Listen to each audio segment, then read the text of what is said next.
ایک ایسا عمل بیان کیا علماء نے کہ جو خاص 7 بیویوں کے نام سے ہے۔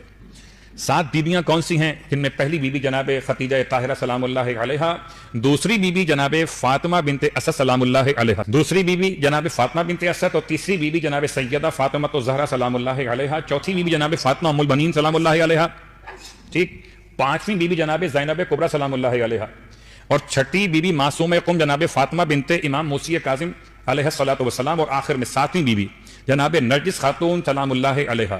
یہ 7 نام ہیں۔ عمل اس طرح سے منعقد ہوگا کہ یا جمعرات سے آغاز کیجئے فجر کی نماز کے بعد، یا جمعے کے دن سے آغاز کیجئے فجر کی نماز کے بعد۔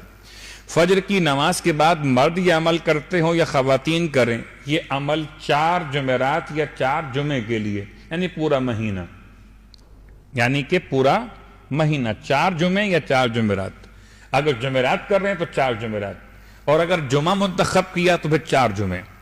فجر کی نماز پڑھنے کے بعد ان 7 بیویوں کی خدمت میں ہدیہ 2 رکعت نماز، تو یہ 7 نمازیں ہو گئیں اور 14 رکعت نماز ہو گئی بطریق نماز فجر۔ ہدیہ پیش کرتا یا کرتی ہوں 2 رکعت نماز بخدمت جناب خدیجہ طاہرہ قربتاً الی اللہ۔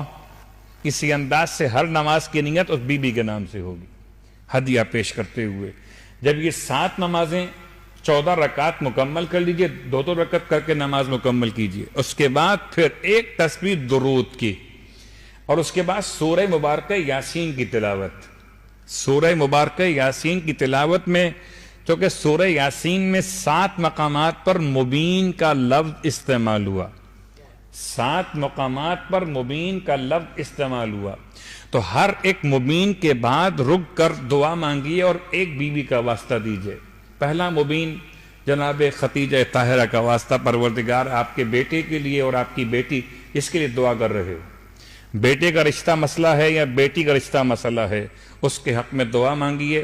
7 مبین رکیں اور رک کر دعا مانگے، واسطہ دیں پروردگار کو اس ایک بیوی کا، یہاں تک کہ 7 بیویوں کے نام مکمل ہو جائیں گے، اور پھر خداوند عالم کی بارگاہ میں اپنے بہتر داماد کے لیے یا عمدہ ترین بہو کے انتخاب کے لیے وسیلہ بنائیے۔ انشاءاللہ یہ عمل جب انجام دیا جائے تو خدا ان 7 بیویوں کی برکت سے دونوں مسئلے حل کر دے۔ صلوات پڑھیں محمد و آل محمد۔